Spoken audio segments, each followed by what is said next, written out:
Hi everybody, my name's Alicia and welcome to my channel.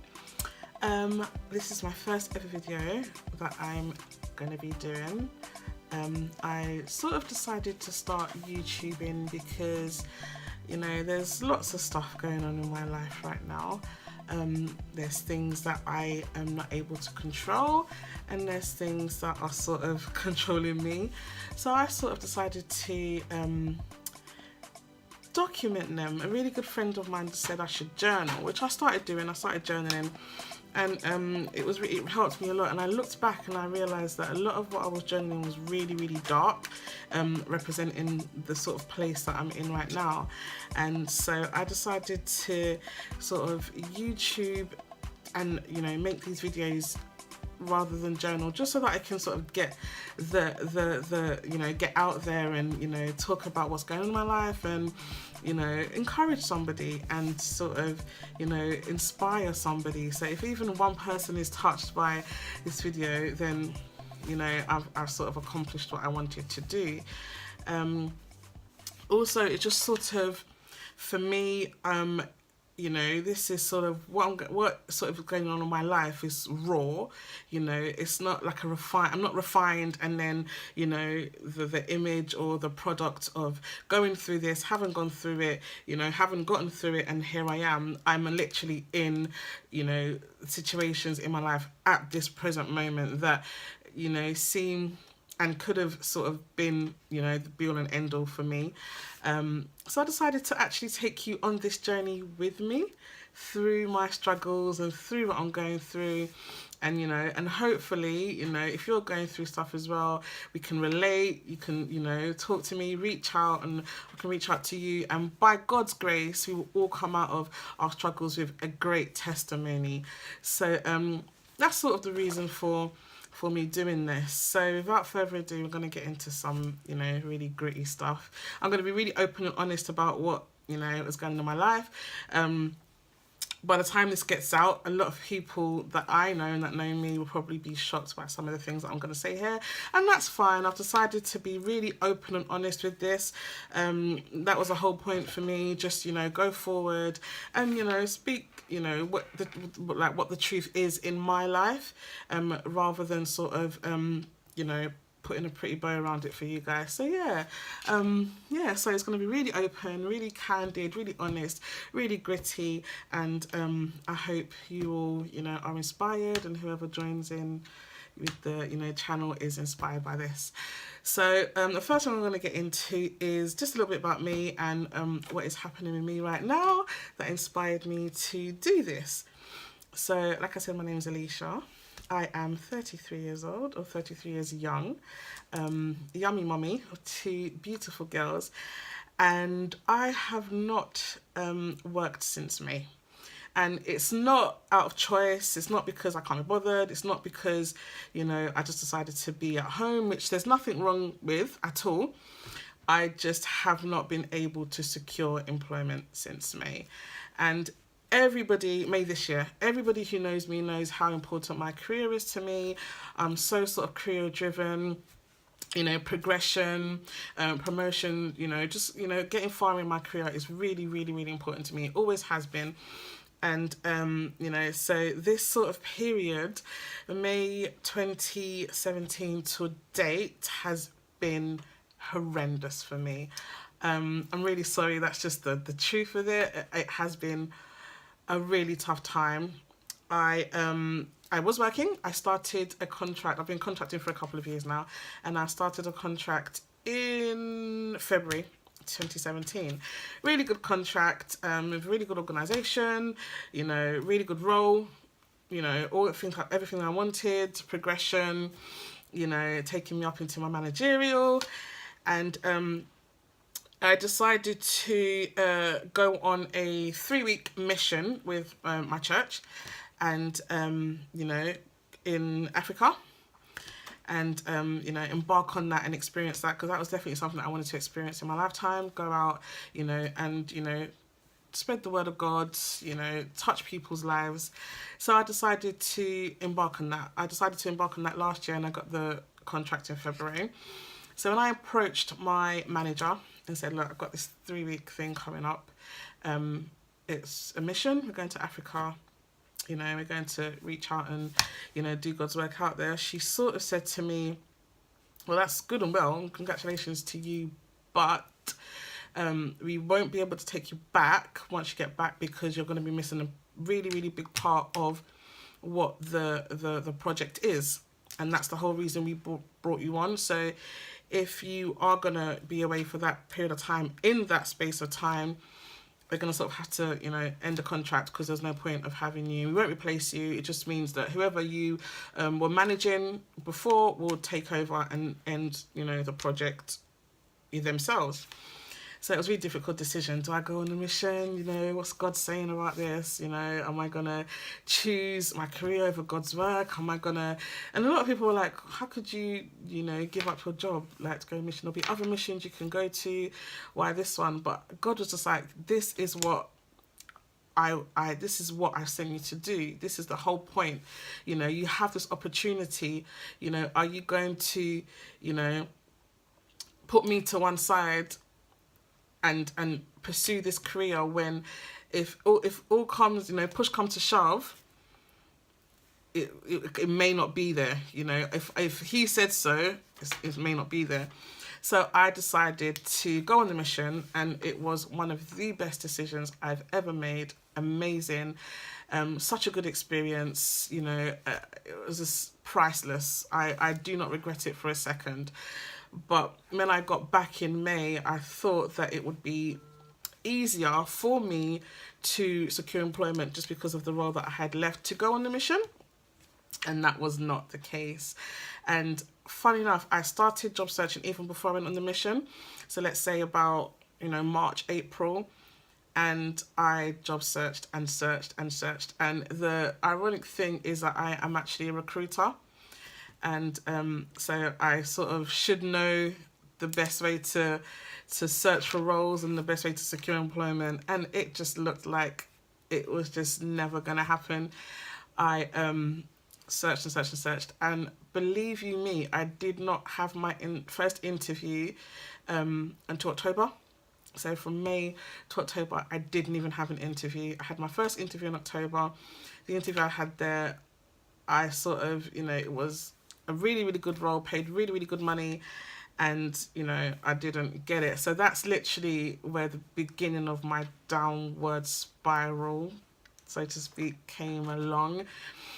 And all the time I was sort of looking for jobs, it was like everyone was giving me words of encouragement. And, you know, God has been really, really awesome to me in this time. There's times where I don't realise it. There's times where I get so caught up in my, what I call my sunken place. I get so caught up in that. And I don't even remember the great things that God has done for me. All through the time that, you know, I have not been working, because I'm still not working, all through this time, God has just risen up some amazing people in my life. At the beginning of this year, one of the things that I said I was definitely going to do was I was going to change the kind of people that I let around me. And I wanted to have people who spoke positivity into my life. I wanted to be surrounded with people who, you know, he will speak great things to me. He will encourage me and pray with me and pray for me and, you know, read the word and, you know, preach the gospel to me. People who were going to, you know, speak greatness into my life. I didn't want to have the same old mediocre people who, yeah, let's go out, let's do this. Don't get me wrong, you know, I'm not saying that I'm an angel. I'm not saying that I don't go out occasionally. I'm not saying any of that. I'm just saying that I needed to change my orientation. So that's what I did. And, you know, God just, he placed some amazing people around me, people who till this day have stuck by me, people who have been patient with me, because there have been days where I have not been able to get out of bed. There have been days where I have not even been able to eat and not been able to, like, see my kids, because I've just been so consumed with this feeling of like, oh, I failed everybody. I failed my kids, most especially, you know. I've had, like, my contracts have been sort of really good contracts, so I've been really blessed to, you know, get paid really well. And, you know, I've sort of set a standard for myself and a standard for them in a way that I was going to, you know, bring them up and provide for them. And in this time frame, I have not been able to do that. And to me, that was a massive failure. And I feel like they don't know any different, because I still showered them in love and I still try and provide for them the best I can. But for me, it was a massive failure. I felt like I had failed them. I felt like I'd let them down. When they wanted something that I couldn't get them, I felt like, you know, I didn't deserve to have them, you know, and I did get really, really consumed with that sort of darkness and, you know, being in what I call, again, the sunken place. And, you know, the people around me, they would check up on me. They would, you know, would go out and I'd have my last, you know, change in my pocket, and out of nowhere they'd pay for things for me. One of my bestest, dearest friends even, you know, gave me a credit card to use that, you know, she's never till this day asked me, you know, can I have my money back, or when are you going to start paying? She's not ever mentioned it, you know, my parents and my siblings. And I feel like I really neglected to realize that God actually meant what he said when he said, I'll provide for all your needs.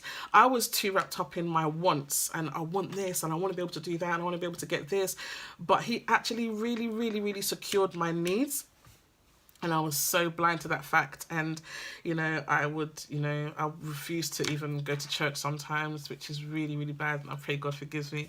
But I just was like, what's the point? God is not listening to me. God doesn't love me. He doesn't want to hear about my problems. I've sinned too much. That was definitely, I judged myself so much. I've sinned so much. I've done so many bad things that God doesn't want to even answer me anymore. And at one point, you know, people were giving testimonies of great things that they were accomplishing. And I was like, well, maybe I'm just supposed to be somebody who comes along and, you know, celebrates the people and, you know, joins them on their testimony and claps for them when they accomplish something. Maybe I'm not somebody who's actually meant to be great. Maybe I'm just somebody who's just meant to exist and not live. And that was definitely, you know, thoughts that, you know, filled my brain. And even when people were like, you can't let these thoughts, you know, take you over, I just dwelled in it. I wallowed in it. I didn't see my family. My kids would come back from school, I'd still be in bed. They'd go to bed, I'd still be in bed. The next day they'd get up, I'd still be in bed. I refused to eat. I just was so, you know, and although God is really working on me, it's still really, really hard. You know, you're in the midst of these things. Obviously, I haven't been able to keep up with payments that I needed to keep up with. So, you know, like I got a brand new car last year. And it was, you know, a really great accomplishment for me. I didn't think that I'd be able to get a brand new car at the point that I got it. And I did, and, you know, it was, you know, such a great accomplishment. I was so proud of myself. I celebrated it. And, you know, now at some point over these past few months, I did think to myself, you know, why did I do that? I regretted getting it. Maybe I wasn't supposed to have that car. Maybe I was supposed to just drive my old car that I had, you know, that could, you know, barely start and used to cut out traffic lights, and I'd have to like sit at the traffic light trying to start this car up. Maybe that sort of greatness wasn't meant for me. And I really, really, I really, really had those thoughts, you know, in my brain. And, you know, this isn't sort of like to bring anybody down. It's just to inspire people, because I can definitively tell you, I mean, I've had people around me, for instance, my daughter's birthday was 3 days ago on Tuesday, and the 13th of December. And I was so worried about what I was going to do. She wanted this tea party, and I was just like, I don't even know what to do. She'd given me ideas upon ideas from like August, and I did not think that I would still not be working at this point. So I had made plans as well. And when it came close to, I was just like, I have let this girl down massively, because she had an idea of what she wanted. And to me, I'm supposed to be able to provide that. I had this child, you know, and I didn't have her to bring her here to come and suffer. So to me, I was just like, I have to be able to provide this. And when it looked like I wasn't going to be able to provide it, oh God, it really, really affected me. But you know, God is just awesome. You know, my sister came out of nowhere. She was like, oh, look, I'll get this, I'll get that, I'll get this. Tell us what you want to do. And I just said, well, we could just have a little tea party at home. And for the first time, she's turned 8. For the first time, she had friends from school over. Because usually I take her out and I, you know, do other lavish stuff that she doesn't really, you know, care about. Not that she doesn't care about it, but it doesn't really, you know, resonate in her mind. And this was actually something that she actually, at the end of the day, actually wanted. And it wasn't what I thought that would be good enough for her. So my mum, you know, went out, done shopping, bought a whole load of stuff, and my sister and my sister-in-law done really, really amazing, like, favours I didn't have to spend money on, which my brother's going to pay for, you know. So I thank God, because at the end of the day, she had such an amazing time. And even the cake that I wanted to get her, so my dad's friend, who, my childhood auntie, who we sort of grew up with, has been making my kids cakes for the past 8 years. And I sent her a cake, and I was like, you know, this is what she wants. And she gave me a price, and I was like, I'm never going to be able to afford this. And again, that sort of dread came over, like, oh, I'm going to have to go, you know, to Asda and just get a little, you know, cake that, you know. And I just said, look, Auntie, I don't have this money. This is all I have. Can you, you know, improvise with that? And the cake that she made for me was actually better with the small change that I sent her than the cake that I wanted. And I remember I came home the night before her birthday, and I was almost in tears, and I was just like, I can't afford a cake to send you to school with. She's had a cake every single year, and I can't afford the cake to send you to school with. I'm really sorry, you know. And she wasn't really bothered. She was just like, oh, well, no problem, you know, as long as, you know, I can have my tea party.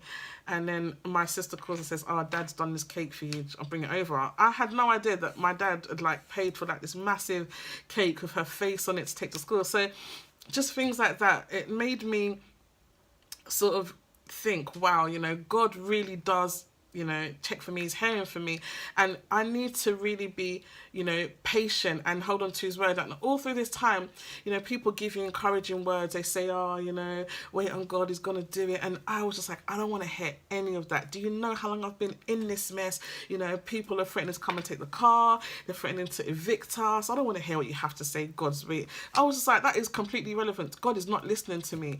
And everybody was like, no, don't think that, hold on. And every time, you know, my pastor would preach about, you know, don't get down in your situation, it could be worse. And that thing used to burn me so much. It's like, so because it could get worse, my situation is irrelevant? Is that what we're saying? That I should just, you know, revel in it because it's happening to me, but it could be worse? And the amount of times I was like, I'm walking out, I'm not coming back to this place, I was just fed up. And every time, and, you know, I've been following her out recently as well, and even when she preaches outside, it's the same preaching. And I feel like, you know, I felt like at that point I needed to stop dwelling on what God hasn't done or what God is failing to do, and concentrate on the great things he has done. And I always say a prayer, thank you, God, because although I'm feeling bad and I'm feeling down in myself, you haven't allowed anything that will actually tip me over the edge to happen. Nothing has happened to my kids, who are the most important things that people to me in the world. My friends, a friend of mine just went through a really minor operation, but she's fine. You know, I've not had to mourn anybody. And even though I have had eviction letters, let's call a spade, I'm still here. I'm still, you know, not homeless. I just have people around me who have been amazing. So I just really sort of wanted to, you know, put this out there and, you know, go, you know, send this out there to you, and, you know, tell you that, you know, although things are bad, I'm not saying that I'm doing great at the moment. God is merciful. That's the only thing I can say. He's been amazing. He's been merciful. His loving kindness has just surrounded myself and my family. And, you know, and there are still things that I'm working on. At one point I contemplated, you know, just suicide, just ending it all. I didn't want to. I used to wake up, God forgive me, I used to wake up and say, why did you wake me up today, God? What's the point? What am I doing on this earth that you needed to wake me up today? Why are you bothering to wake me up today? But I'm now beginning to change my orientation. I'm now beginning to see that there is a purpose for my life, although I may not know it yet. And to be honest, when this sort of channel dropped in my spirit, I said to God, I don't think I can do this. And then when my friend affirmed it for me, I was like, well, maybe this is my purpose. I don't know. I'm not sort of doing this to get famous and make money and, you know, get, you know, jet worldwide. I'm literally just doing this to, even if it touches one person, you know. So I know there's a lot of people out there who are struggling to, you know, get employment, especially after doing degrees, doing masters. I know people who've done masters who are still looking, you know, unto God for work. And these kind of things, time with everything else, the image of society nowadays, what they expect of us, you know, what they expect us to do, what family expects of us, you know, it doesn't always go in that order, and it doesn't always go according to what we want. But I'm changing my orientation, I'm changing my thoughts, and about myself and about the promises of God in my life. And I'm just beginning to realize that God does love me, because if he didn't, like my pastor says, it really could have been worse than this. I wouldn't have had anybody to stand up for me. Guys, best believe that even in my unemployment, I've never been out more than I've been out in these few months. Go to the cinema, go to eat out.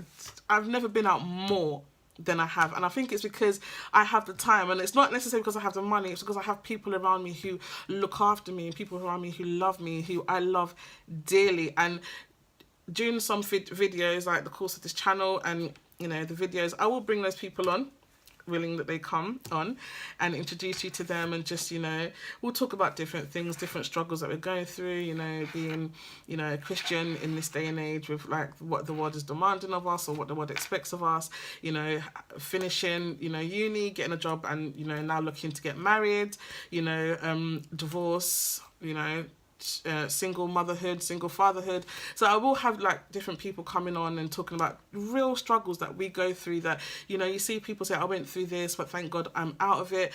But I'm going to take you through these struggles with me. So I'm still working on myself. God's still working on me. I'm not yet working. And the whole point of me starting this video, or this channel now, was to, you know, take you on the process. So you guys will come on interviews with me. You guys will, you know, I'll show you some of, you know, the jobs that I'm applying for, how, you know, recruiters are, you know, responding, probably all the rejection letters and emails that I get. You know, you guys will come on this journey with me, and, you know, by the grace of God, we'll celebrate at the end of it. So I just want to thank you again for coming on and listening to me ramble on my very first video for my channel. And you know, like, share, subscribe, just get the message out there. God is capable of doing anything. I know that now, and I thank God that I was able to, before it was too late, sort of change where my mind frame was. And to all my friends and family who are going to watch this, you know, I just thank you so much. I love you all so much. You guys have been, you know, massive support to me. You guys have been pillars in my life. And I believe that if I did not have each and every one of you, and you guys know who you are, if I didn't have you guys, I don't think I would have made it this far. And that is to say, definitely you probably wouldn't have made it this far. So just thank you for, you know, being patient with me. I'll pay you all back your money that I owe you eventually, you know, and I will, you know, God will reward you guys abundantly beyond anything you could ask or think. So guys, thank you very much again. Give it a thumbs up, like it, share, tweet, Insta, everything, and I will see you on my next video.